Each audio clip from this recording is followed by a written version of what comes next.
get the last couple of folks. We'll get the last couple of folks in here, and then we'll go ahead and get started. Well, good morning. Morning.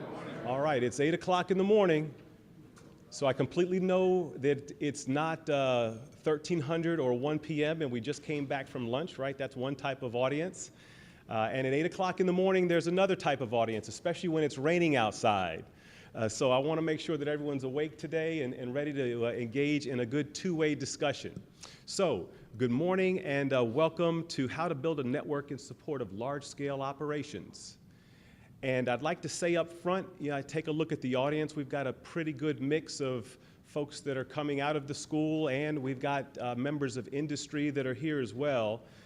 So I would ask from the very beginning for you to think a little bit about the fact that we are having a discussion today, and we're going to have a panel discussion today on large-scale operations, unified land operations. But your takeaway might be that what we're not talking about, perhaps, is what we are most familiar with, which is Phase 4 and Phase 5 of an operation or a campaign. So the purpose of this discussion is generated by the fact that not since 2003 have signal operators engaged in building a network in combat. Not since 2003 have we engaged in building a network in support of combat operations. Quite frankly, we've become pretty familiar with terms like network optimization, relief in place, theater-provided equipment, left-behind equipment. And for a signaleer, all of that means something different than where we're going to be and where we need to be in terms of preparing for the next large scale, the next conflict, which will most likely not look like what we've experienced in the past, but something a little bit different. Now, to those that have worn the uniform for many years and those that have taken the uniform off and now wear a suit and tie, this is not Back to the Future. So I'd like to say up front, this is not Back to the Future, because the level of integration that's involved in Phase 1 and Phase 2 as we move forward is much different than what we experienced in 2002 and 2003 when it comes to the integration of building a network in support of combat operations. So we'll talk a little bit about Phase 4 and Phase 5, and we had some great dialogue up front before we began where many of the lessons learned, and frankly, many of the lessons that we might be teaching in some of our courses are pulling from Phase 4 and Phase 5 and teaching to that degree. We must be able to shoot, move, and communicate. Large-scale combat operations are characterized by frequent displacements in today's environment, frequent displacements, achieving overmatch, violence, uncertainty, and lots of all of the above. We must be able to shoot, move, and communicate. So before I move on to the panel members, I'd like to give you 3 takeaways. Number 1, the execution of large-scale combat operations in support of ULO requires a network that is responsive to change in operations. One that you're able to, for example, cross-attach seamlessly, or as close to seamlessly as we can get. Number 2, the importance of network planning as a part of unit-level training is more important today than it's been in over a decade. Again, we could very well find ourselves focusing in on optimization, whereas what we really need to be focused in on, training, education, as well as industry, how do we build a network from the beginning as you go into a location that you don't know where it is on the map, you've never been there before, and you're not going to conduct a handover with anyone because you're the first in. And the last piece here is that network planning must consider electronic warfare and cyber threats. That was not a part of 2003 or 1991 or Vietnam, and you can work yourself back in history over the course of time. So you have to assume that you're going to be challenged in a contested and congested environment from Phase 1 all the way through the campaign. So with that, I'd like to go ahead and turn it over to our distinguished panel members that we have here, and we're going to talk a little bit about Phase 0, Phase 1, 2, 3, and to a degree, we'll talk about phase 4 and phase 5. But I really would like to ask you to focus in on the early piece and not the later or the latter piece to the same degree. So with that, panel members. So I'm Major Hicks. I'm the Network Management Division Chief over at the Signal School. I help out with the 255 November and 26 Alpha courses. My name is Major Jason Allen. I'm the Signal Cabin's Career Course Senior Small Group Leader. My name is Captain Cooper. I'm one of the SCCC SGLs. My name is CDB4 David Reynolds. I'm the Senior Technical Advisor for the Network Management Division, working in the schoolhouse for the 255 November course.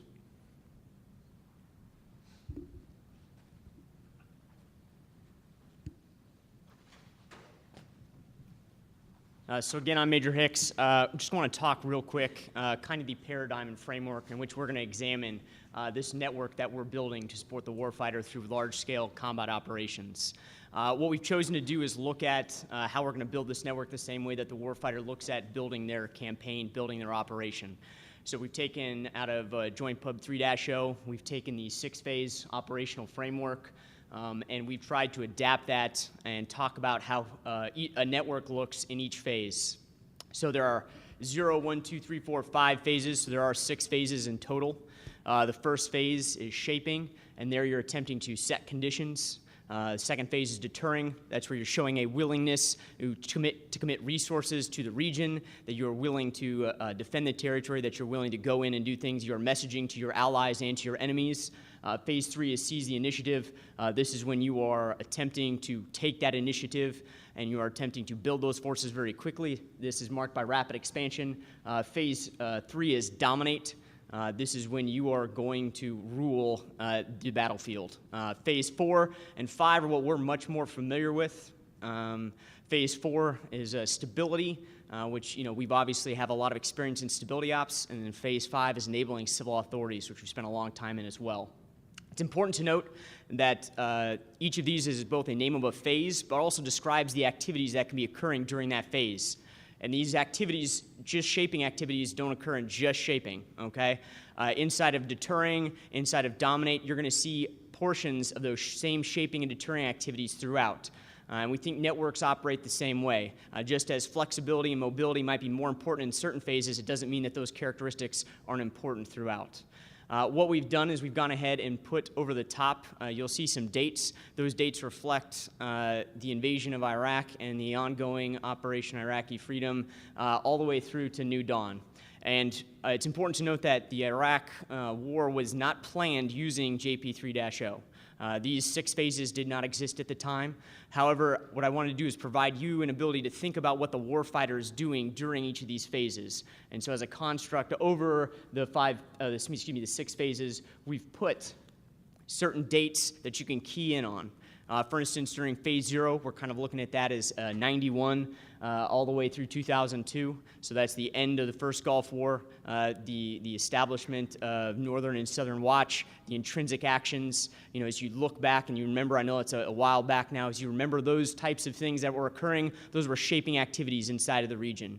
In deterrence, this is when we are actually committing large resources to the region. So this is portions of the buildup, but more specifically the insertion of those special forces and 3-letter agency teams into Iraq ahead of our actual invasion. And then as we go to seize the initiative, there's a little bit of blending here. It was a very quick seize the initiative and dominate, and so we've kind of left that as OIF. That is the initial invasion. And then moving into stabilize, where we spent a lot of time. So a decade there in stabilization from the end of not combat operations, from the mission accomplished through to the end of combat operations in 2010 when we officially started New Dawn, which really began the enabling civil authority portion. It's important to note that throughout that, even though we had these 10 years of stability, we were still enabling civil authorities throughout. And so please remember that just because it's not called that doesn't mean that those particular activities aren't occurring during that phase. So that's what the warfighter is accomplishing during each of those phases. And so as we go through those phases, you can think back on Iraq as possibly just something that you're familiar with, and you can think about what the warfighter is doing. We also have we have 4 kind of characteristics of the network we're going to be talking about as we go through these 6 phases. Those 4 characteristics, we got flexibility, mobility, simplicity, and survivability. So flexibility lacks a really strong definition. If you would like to go with adaptability in your mind, that's probably appropriate. Flexibility, we're talking about individual components and assemblages that are able to operate at different levels and do different things at different times.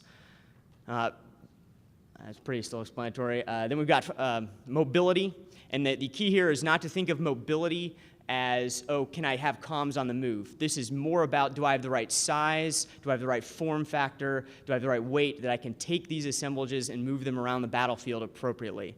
On the move, of course, would be a stretch goal, but that's not necessarily what mobility is always talking about. Sometimes it's more important that the assemblage can be airborne and dropped in than it is that we actually have comms on the move as it's moving around. Then we have simplicity. This is one we haven't talked a lot about, but probably you're going to see it more and more. We want networks that perform at a high level for the warfighter, but the complexity is within reach of our soldiers.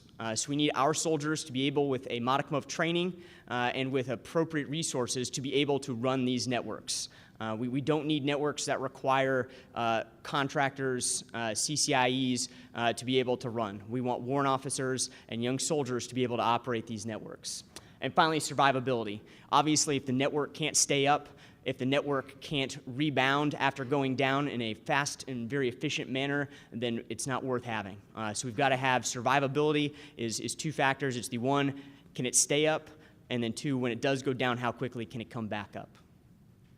So we're going to be evaluating over the 6 phases what the network kind of looks like. We're going to be talking about those 4 characteristics, and then I'm going to hand it off to Major Allen.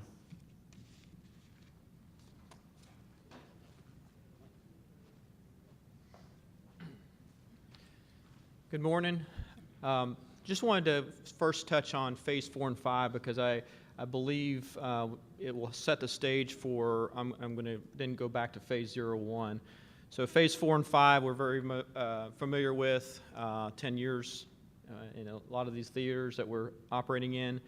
And with phase 4 and 5 being stability operations, and the networks that we use in those operations are to the point where we are easily able to optimize, as General was saying at the beginning, but we tend to forget about the build, and of course building continues as throughout. I think of the form as a foxhole for the officers, the soldiers are in this room. But as I go into a theater, I'm building out my foxhole. I'm allowing that foxhole to ebb and flow, and to be able to build out that foxhole to continue improving as you go along. So as we go back to phase 0-1, there's a lot of uncertainty right now in a lot of theaters. Just turn on the news, there's a lot of uncertainty. So with that in mind, and what Major Hicks was just referring to at the bottom with flexibility, mobility, simplicity, and survivability, those factors we have to definitely take a look at. And the majority, if we are not able to get it right within phase 0 and phase 1, we're going to see the fruition of that as we move on to phase 2 and beyond. And just a couple of scenarios, a couple of things that come to my mind. When I was a lieutenant back in 2003, and I was in the OIF 01 with the initial invasion of Iraq, and it was not an easy task. And I remember at that point we were actually building the network off of a napkin, literally in a dining facility, building it off a napkin. And most of that was because we didn't fully understand what the network was really going to look like. And so with the fact that the network is going to build, and there's a lot of complexity, and the network is inextricably linked across the network. So that network that we built for Iraq was built, and a lot of it was patched together, and we put it together very quickly, very rapidly. And it would definitely put a lot of stress on the network. And I remember, just for instance, the SATCOM network itself got so oversaturated very quickly because of all the satellite terminals that were in theater. And at the end of that time period, that network then has to come back down. So phase 4, phase 5, we're then in the situation where that network then has to get pulled apart. And I fast forward to not too long ago, back in 2011, when I was in Afghanistan, and I was working with the optimization of the network. I know Major Hicks can also attest to this because he was there as well. But good example, down in the southern part of Afghanistan, we had a Air Force network that also needed to be optimized. And now that we're going to Doden operations, one network, that network needed to be collapsed into one network. And the forward operating bases were also collapsing at the same time. And there's a lot of complexity there. So as we were pulling that network apart, we didn't really fully understand what was in that network fully, on the physical layer as well as the logical.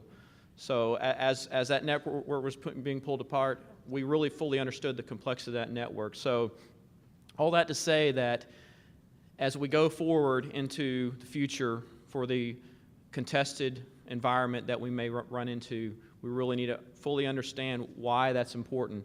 And the standards, number one, the standards that we need to look at as we move from phase 0 to phase 5 operations, and how that network should build over time, and with the mindset of this network will eventually need to be brought back down to phase 0 in the very end.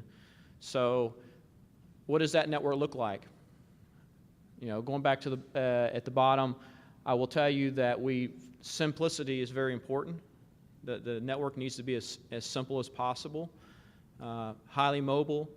And so I used the example of, the most recent example I can think of is in AFRICOM.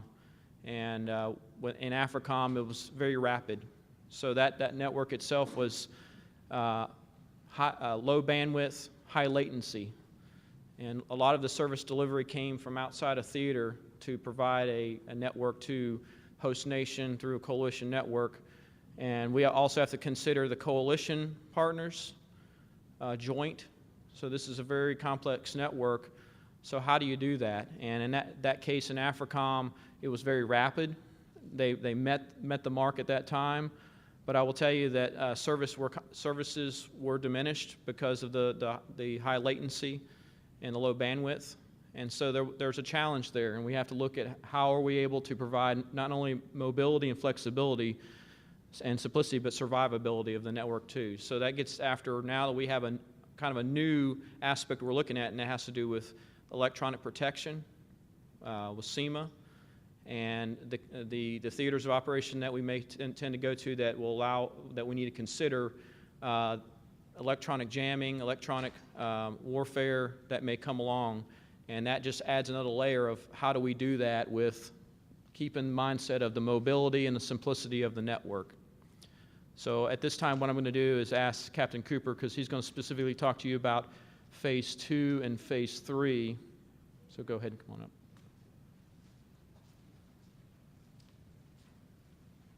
So when we start talking about phase 2, we're talking about seizing the initiative. And the mindset I want you to be into is initial entry operations. So that focus, an example I give you would be the 82nd Airborne Division. And during a seize phase, a task they may receive is to seize that airfield. And to seize that airfield, they're going to start the operation and they're going to jump out. And when they jump out, they're going into a location where there is no network established. The network that they're going to start establishing is going to be based on the equipment that they currently have on them. And that equipment, think from a light fighter perspective. All right, so you're going to have FM, TACSAT, HF on small little man-pack radios. Some units may have grips. If you don't know what a grips is, think of a ruggedized laptop with a voice capability over satellite. So as they're pushing out, they're going to establish the analog environment. That's how they're going to run mission command initially. And so everything's going to be geared towards that lower TI network. And to do that, really what we want to focus on the characteristics is simplicity and mobility. So when it comes to mobility, what we're really looking at is something that requires fewer resources to operate and to move it. The more resources that are required, the more likely that system's not going to get in place or utilized. And then we need to talk about simplicity for the operator. If the operator can't operate at his level and it requires additional support, it's not going to be utilized. That warfighter is going to view that equipment as a paperweight. And if it's a paperweight, it doesn't go in the soldier's rucksack and it doesn't get taken on the mission. Right? So at this point, at the end of SEAS, we see that the analog network is already developed. And then at this point, continuing on with our example, the 82nd Airborne Division has secured that airfield. Now we transition to that dominate phase. In that dominate phase, we're really expanding that lodgement. And to expand that lodgement, since the airfield's secured, they start receiving those air lands, and that equipment starts coming down. And that's when we start focusing on developing our upper TI network. All right, so think of all the different services that come with that. So now we have SVoIP, we have email, we have for the control measures, we have CPOF. For your intel, you have DSIGs, they're getting their data dumps. For fires, you have other services such as AFETIS, AMDUS, and TAEUS to clear air. So you have a lot of these services that are coming out during this time frame, and the reason being is this enables the warfighter as they continue on to dominate in the area of operation. Dan, this is probably a good time to ask a question about, you mentioned the lower TI, and you mentioned some of those capabilities, and you kind of talked a little bit about something that sounded like a soda straw to a degree. Can you talk a little bit about how you take those capabilities and you overlay those capabilities on top of what the maneuver commander can expect and does expect during that early piece before we've even transitioned then to the upper TI? Yes, sir. So when we're looking at lower TI, the expectation of the commanders is that he already knows that he's going to have a low throughput, very few services. In fact, I would say the majority of the services they receive is going to be voice enabled. All right, so he's not expecting a lot really at this point. He just wants to be able to talk down to his subordinate commanders, and that's about it. All the common operating pictures, these are going to come from these mission command systems. It's going to come from their analog. So they're going to pull that data through voice, and they're going to start placing that on their analog systems. All right, so that's how they're going to maintain that common operating picture during the SEAS phase of lower TI. And then when we move into the dominate phase, that's when we start receiving that upper TI and start establishing it. And that's where they use those mission command systems to maintain that common operating picture. And from there, we focus on the characteristics of flexibility and survivability. Because what we don't want to happen is for one single point of failure, one node goes out, and that takes away these additional services that we're trying to provide the warfighter. Now, when we talk about SEAS and dominate, those two phases kind of go together for a signaler. Because during SEAS, we talk about establishment of the analog network. And then during the dominate phase, we talked about the establishment of the digital network. So for us as signalers, the term that we kind of use is analog to digital transition. And that is a huge friction point for the warfighter as we go in through phase 2 and phase 3. And here's the reason. I'll give you an example from my time as an OC at JRTC. Typically, the first system to become operational during the SEAS phase is FM. And that takes between a couple minutes to 2 hours to establish comms to their higher headquarters. And the reason why there's a disparity between those elements is the ones that are outside that line of sight communication have two options. Either they move closer to their higher headquarters to reestablish that line of sight connectivity, or they try to expand that FM coverage via retrans or increasing their antenna heights, right? Then typically we see between 2 hours to 11 hours the establishment of those beyond live sight systems for lower TI. And I want you to think about JCR, TACSAT, and HF. So for the JCR, the reason why it takes longer is because just getting that vehicle with that system to the right location at the right time. It just takes time for it to get to where they're at. Now with TACSAT and HF, it really talks about the issue we run into there is that complexity of operating those systems and the lack of operator knowledge. And that goes back to what we're trying to get after with simplicity. Now you typically have a gap as we go from that SEAS to dominate and establishing the digital network. And the reason for that gap is because the enemy has to say what's going on, weather and terrain. It's just a matter of how we're getting that equipment from point A to point B. Now, once we get that equipment to the warfighter, the next issue that we kind of run into is how long it takes us to establish those networks. I've seen some units where it takes a couple hours to get the upper TI operational, and I've seen it take all the way up to 40 hours. So kind of thinking about that analog to digital transition, the reason why we bring this up is how does the warfighter create a common operating picture during this fight? Because the fight doesn't stop during this transition. So the example I would give is I was at brigade headquarters. You have your lower TI and your upper TI established. And imagine you have 4 battalions underneath you. And the 1st battalion, they just have FM and JCR, and they're down on everything else. The 2nd battalion, they are out of FM range, they're having JCR issues, but they're up on their upper TI. The 3rd battalion, they're up on everything, and the 4th battalion, they are up on a few systems, but not FM or JCR. So from a warfighter perspective, he just can't say, all right, I'm going to talk to all my commanders over FM, because not everyone's on FM. Or I can't do a JCR or TACSAT. I can't even say CPOF, a common operating picture, because not everyone's up on upper TI. And this is the pain to a signaleer, because when the primary doesn't work, the commander has to use the alternate. But the commander's also yelling at the signaleer to get the primary operational. And the reason why that's so important to the commander is because if he doesn't have that primary, what he's losing is that situational awareness of what's occurring on the battlefield, not just with his hire, but with his adjacent units. Because his adjacent units are using that primary. He's not. So yeah, he might be a little embarrassed that he has to talk to his higher headquarters on a different medium, but he's more concerned with the fact that he is losing that situational awareness of what his brothers and sisters to the left and right of him are doing. All right, so that's what we kind of look at for the analog digital transition, and a lot of what we see in phase 2 and 3 is a direct result of phase 0 and 1. So the problem we run into is if we don't get phase 0 and 1 correct, and we go into phase 2 and 3, we're going to have a broken network. And when we have that broken network, what ends up happening is we tell, hey, SIGO, come up with a solution. And so that's when we start getting creative. We come up with different things. We get different other systems. We start pulling commercial off-the-shelf systems, adding it to the network. And they may be short-term fixes, but we're creating these additional complexities to the network. And this has a huge impact as we move into phase 4 and phase 5. And with that, I will pass it off to Chief Reynolds to talk about phase 4 and phase 5. Actually, can I say one more thing before we move on to 4 and 5? You brought up a good point with how 2 and 3 is the 0 and 1 is directly linked back to 2 and 3. When we're talking about training, unit training management, and how that affects what we're about to do in 2 to 3, and all that all happens during phase 0, primarily in phase 0.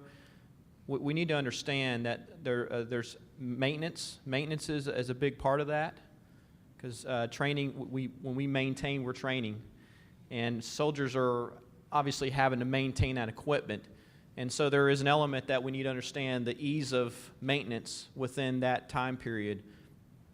We've seen over the course of many years of the difficulty of being able to maintain equipment and being able to bring equipment out of a HASCON type status in order to then, like you said, be able to continue the fight, be able to have that fight tonight and be ready, because we're all talking about readiness here. Readiness is the number one priority. So that goes with maintenance, that goes with training, that goes with personnel, being able to have personnel who are proficient in their MOSs, their jobs, and being able to do that at a moment's notice. So all that complexity we're talking about in phase 2 and phase 3, we have to tie all the way back to unit training management and the maintenance that goes along with that.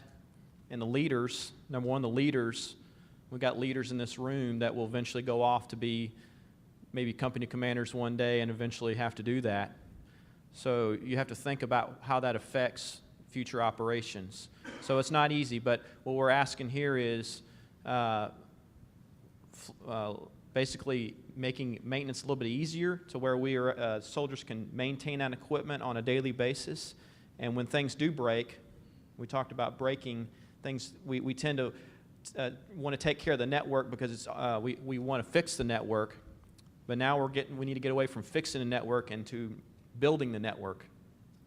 So over the last 10 plus years, our focus is on fixing the network. And now we want to focus more on how do we go from that to building the network. And so with that, I will turn it over to Chief. Appreciate it, sir.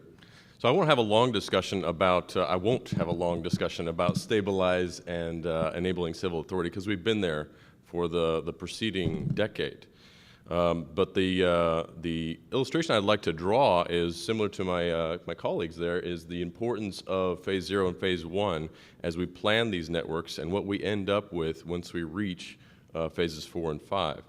So just very similar to Major Allen just mentioned about the simplicity and the capability, we're looking for intrinsically better, intrinsically improved and adaptable systems that we can plan for to enable us throughout the phases, from the initiative that we seized and we continue to hold on to during the dominate phase. We need to maintain that operational stance in Phases 4 and 5.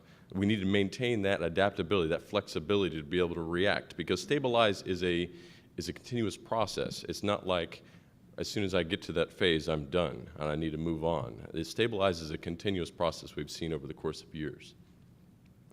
So, for example, they brought up the issues with the Air Force transitioning to the Army on southern Afghanistan. So that's an issue from not having a joint planning perspective in the beginning. Everything that we see in the beginning of an operation, from the shaping operations and planning, we glean the fruits of our labor or our lack of planning in later phases. And as we're in the stabilize phase and enabling the civil authorities, we need to be able to transition rapidly back to a different phase depending on how things are progressing in the area of operations.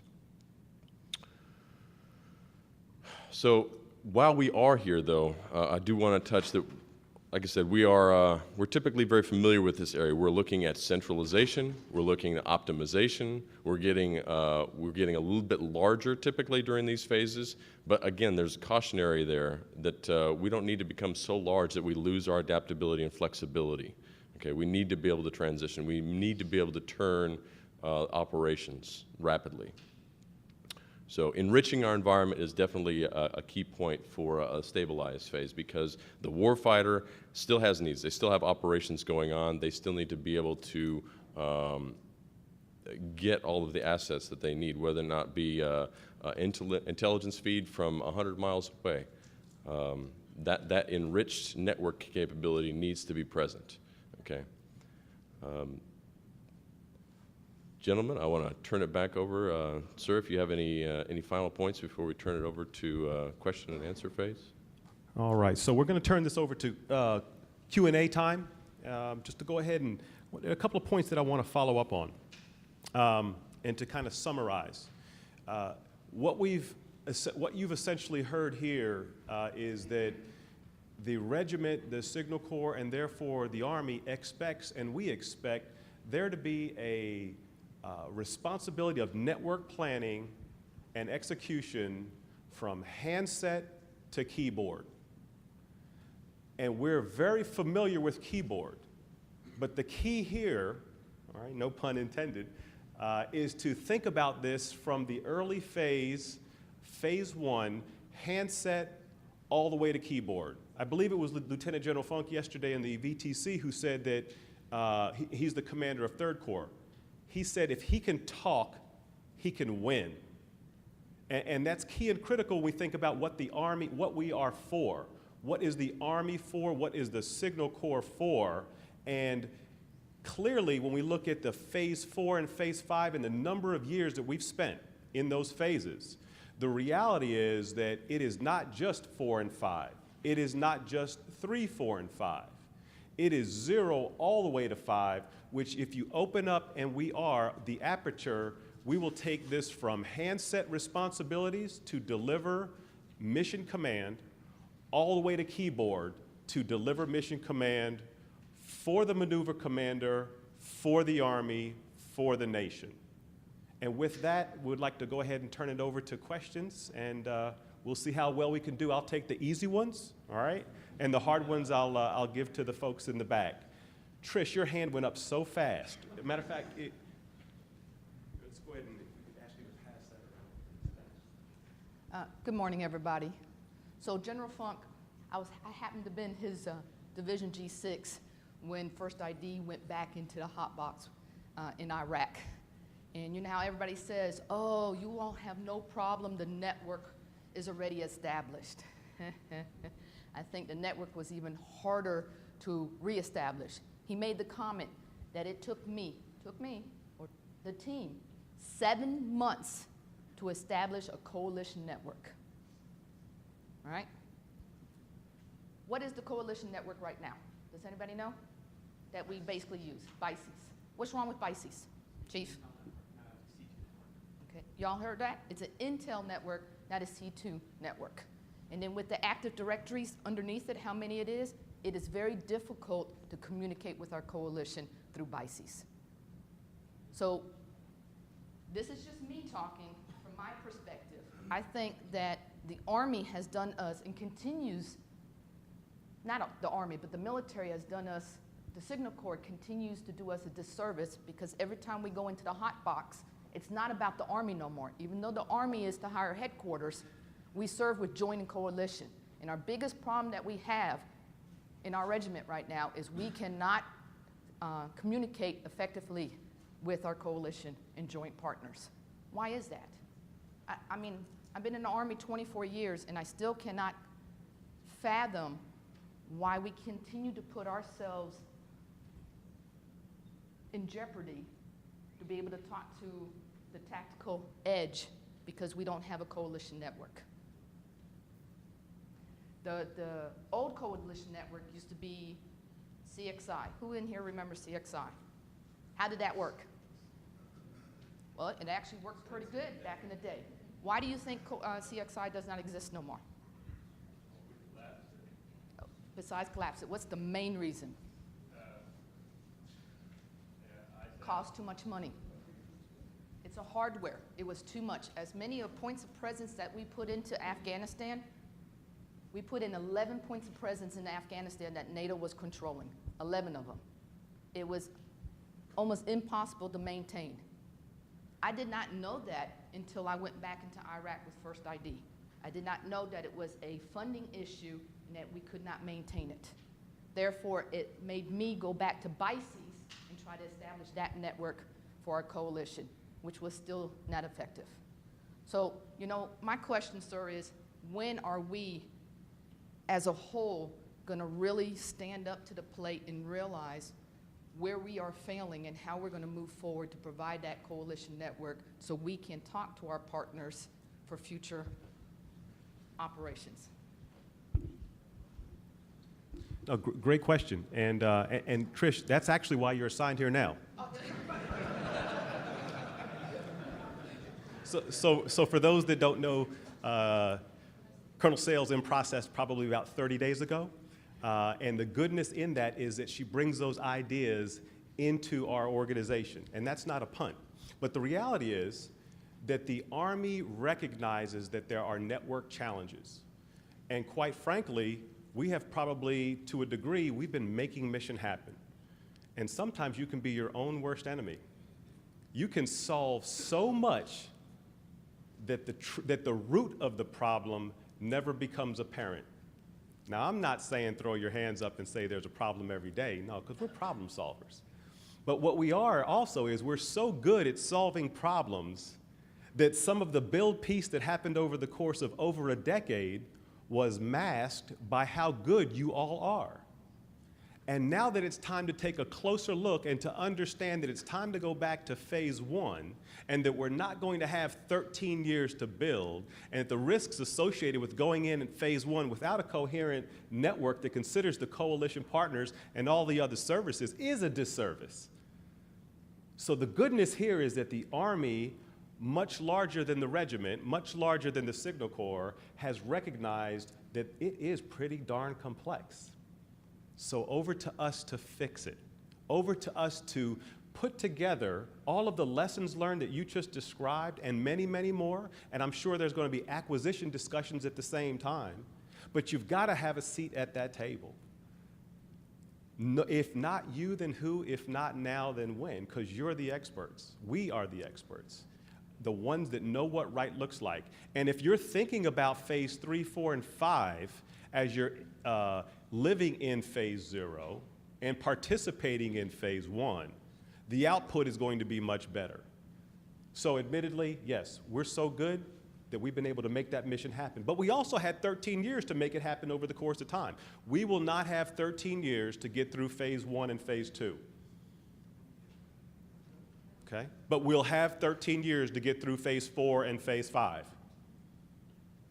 So therein is the lesson. And the beauty, when I said TRADOC, that Trish is assigned here, is that TRADOC is about change. And we're a part of TRADOC. So we're part of the academic environment. Right now, we're not a part of the operational force. We're not a part of industry. We're part of TRADOC. And TRADOC is about change. And change is where we are today, and that's why we're having the type of discussion that we're having right now, is to get after not only the education piece, right? We got a few students that are in here as well, to now look at those lessons learned, bring those fresh ideas from the field into the classroom, and pass that piece out to everyone to have their fair share of learning, because we owe it to you.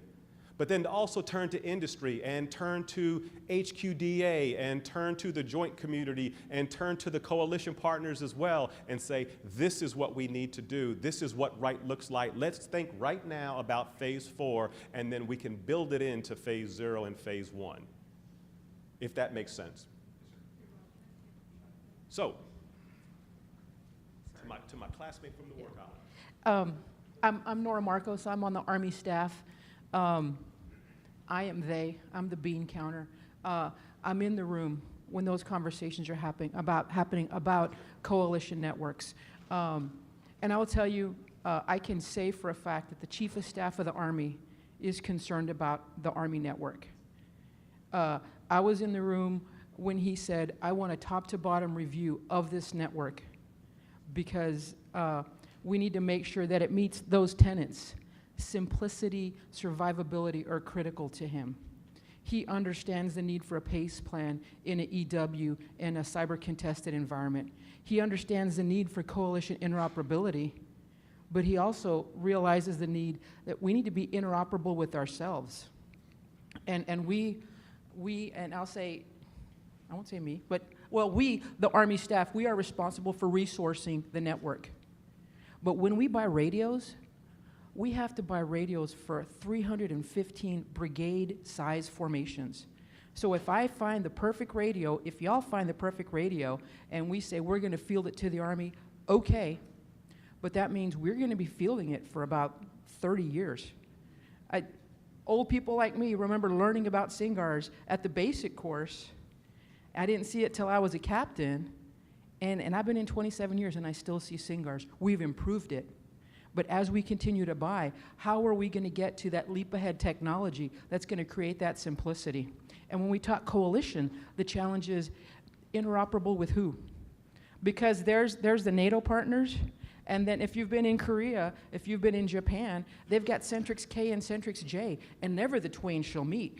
And don't try to put the Australian officer who's the deputy commander of PACOM on a Centrix J or K box because, you know, he's not authorized. We got to get past those kinds of things.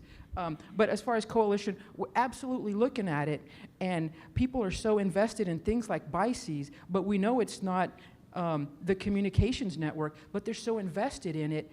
You know, when do you jump in? It's you know, that rope, that jump rope is going, but when do you jump in off of BICES and something else as a communications network? And those countries aren't waiting for us because the Danes and the Germans, they have their system so they can speak within their country and across their homeland security requirements.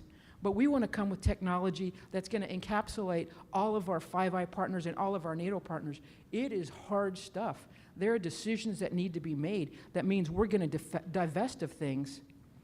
And divest of what? Because if we continue to field this technology till 2035 and 2050, then we're not going to have the financial bandwidth to make that stuff happen. All of that is to give you a perspective of what they think about. And having that seat at the table is critical, but you all have that seat at the table, and I'm talking to the green suiters here. You have a seat because the most important piece of paper is a blank sheet of paper. If you go to a meeting and you write the XSUM and you write the action items and you put who the OPR and OCR are, you've got the power of the pen to move things along. But if you're going to sit in the back of the room and give up your seat, then we're all going to fail. And you've got the power of the pen to write articles. I've asked warrant officers that have concerns about cyber and training, send me an information paper. What are your concerns? So I could send it to my friend Rob Edmondson, because I spent a whole year keeping him awake at class. The least he could do was read your information papers. So thanks for your time. I just wanted you to know who is they, what we're concerned about, and certainly that the Chief of Staff of the Army, the network, is one of his top priorities. Sorry to take up your time.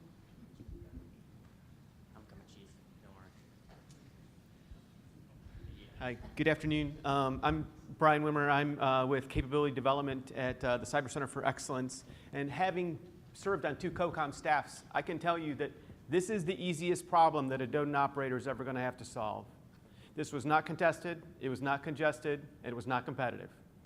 You were fighting across the desert where line of sight was easy, contiguous networks were easy to do. The complexity in unified land operations in anywhere else in the world is by far more complex than this, especially when you look at near-peer adversaries. So if we're, as DODN operators, not thinking through the bigger problems of not just pacepan, not just jointness, interoperability, as Colonel Marcos talked about, but also your commander is going to want to talk to the NGOs to deal with displaced persons. Your commander is going to want to talk, the JFLIC commander didn't have to talk to anybody in this fight. It was an all-Army fight. And he didn't have to worry about the air picture, all of those other things as part of unified operations in support of a joint commander. We need to stop thinking green here, because you're going to have to talk to the CJ SOTF. You're going to have to talk to NGOs. You're going to have to talk to coalition partners. You're going to have to talk to all civil authorities. And these are all problems that your commander is going to look at you as the DODN operator, and they're going to say, you need to solve this problem. And my question, because my Jeopardy rules, right?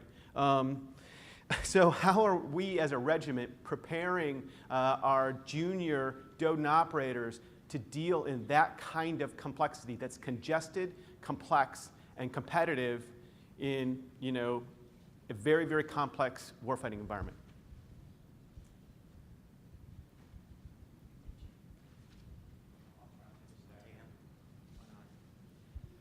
Okay, so again, this goes back to phase 0, because that's where we have to get it right during phase 0, phase 1. Are we training in that complex type environment? I mentioned the other day about multi-echelon maneuver, or maneuver within multi-echelons, and not within the Army, but joint coalition partners. And being able to get that right at home station is key. So if we're doing something different, and I use the term train as you fight, I think a lot of people know that term, realistic training. So train as you fight, so we have to get it right there. So dealing with acquisitions, if we're waiting until we get into a theater of operations and then finally we're now falling in on equipment, TPE for instance, that's not the answer. So we have to get it right at home station with training early on, and to stress the systems and being able to put them through, for instance, quality of service, stressing the systems, not just bringing systems up and bringing them back down, which does have some value added, but also adding another layer of complexity and stressing the systems as much as we can to get the most out of it, as well as allowing soldiers to be able to see what they're going to experience when they actually go into that theater. Yes, sir. So that's a great point. So the question, you're discussing a little bit of how do you train, right? But what you're really hitting on there is PME, professional military education. And the lead into this, so I had written down a note just ahead of that question. It went down a different road, but the note was get beyond transmission. That's the note on a white piece of paper in front of my chair. Get beyond transmission, I'm sorry. And the point behind that is there was a discussion about BICES, There was a discussion about C.J. Sodif. There was a discussion about a couple of different other acronyms of organizations that deliver a capability. So the answer to your, part of the answer to your question gets after the PME portion of each of the classes to understand what you're for. Because we're so good at what we do, remember 13 years of fixing what we do, you sometimes can forget what you're for. So to be able to get after the answer to that question of how do you train to, how do you deliver, you have to understand what you're for. And if you're for a combined arms fight, if you're for wide area security, if you're for C.J. Sodif, if you're for working with the Anglico or the other folks that are in, especially a part of the early phases, then you as communicators will understand what capability is riding over that system that you're responsible for, and not just the transmission piece. The lights being green is 49% of the mission. Hey, sir, we're all good. No, we're not. Let's talk about what capability is riding, and is that capability in line with what the commander needs and expects? Because quite frankly, just like we're having discussions here today about phase 0, 1, primarily 1, 2, and 3, so are the maneuver commanders. So the days of being fortunate enough to have the maneuver commander to pull the young captain aside and say, here's what I need, and here's why I need it, and here's what you're going to be able to deliver, maybe we're both learning at the same time right now. So that your responsibility is much greater. It is beyond transmission. Get beyond transmission. Understand what capability is riding, regardless of who, quote, owns it. Because then you will understand where you fit into this scheme of maneuver. So we begin to talk about some of the Common Core classes. I look back here at the instructors, right? We talk about some of the Common Core. The importance of the Common Core helps you understand where you fit, what you're for, and then you'll move on to the rest of what you do. But if you don't get that piece up front, you're never going to even understand the dialogue that you just put on the table to talk about where do I fit. And then when we talk a little bit about MDMP, right? Folks have a lot of fun with MDMP. If you don't understand MDMP and where you fit, you may not have a seat at the table when we're actually talking about the coalition, talking about the joint force, talking about how to help one another out, and understand, oh, by the way, that if there is a transmission path, that there's a challenge. So I'm going to put it back over to you. If there is a transmission challenge in a certain area, and that's what you do, it's not what you're for, then, oh, by the way, I might have a different way to communicate. And guess what? BICES might be the best way that we can get a COP-type picture. If that's what's available, if that's what works, then I'll lean on the fire supporters, or the intel community, or the logistics community, or the Air Force to come all the way back around. But you got to be able to understand what you're for. So it's the balance between the art and the science of what we do. Science heavy, art, maybe we need to take a hard look at that and balance that piece out. And I hope that helps you get down the road, because that's a different mindset. It's an expeditionary mindset that then when you take that back and you start to plan the architecture piece that was discussed here, you know what you're planning and why you're planning it. Great answer. Thank you.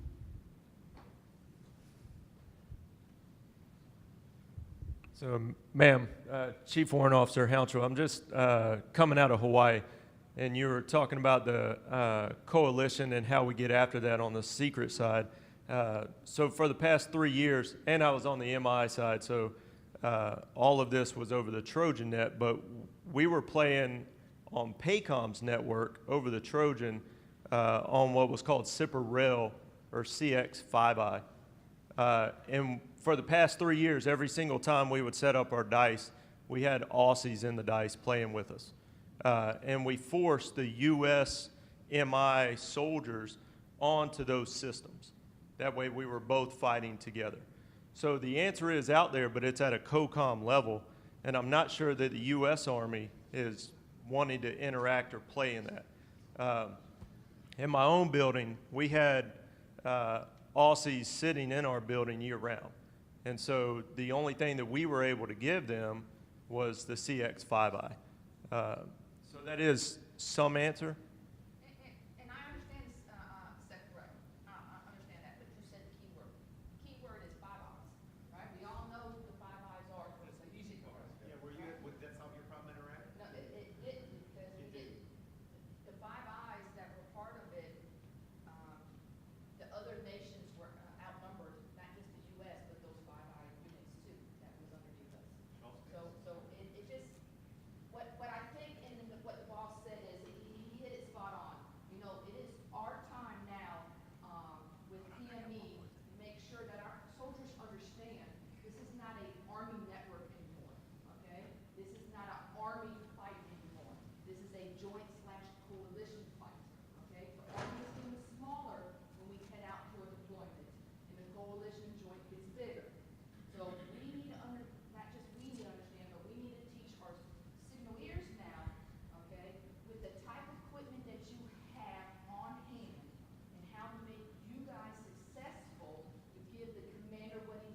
So, in the interest of time, because I know there are other sessions that are going on, I believe we have about 5 minutes, so we're going to go ahead and wrap things up. I think time kind of, you got 5 minutes?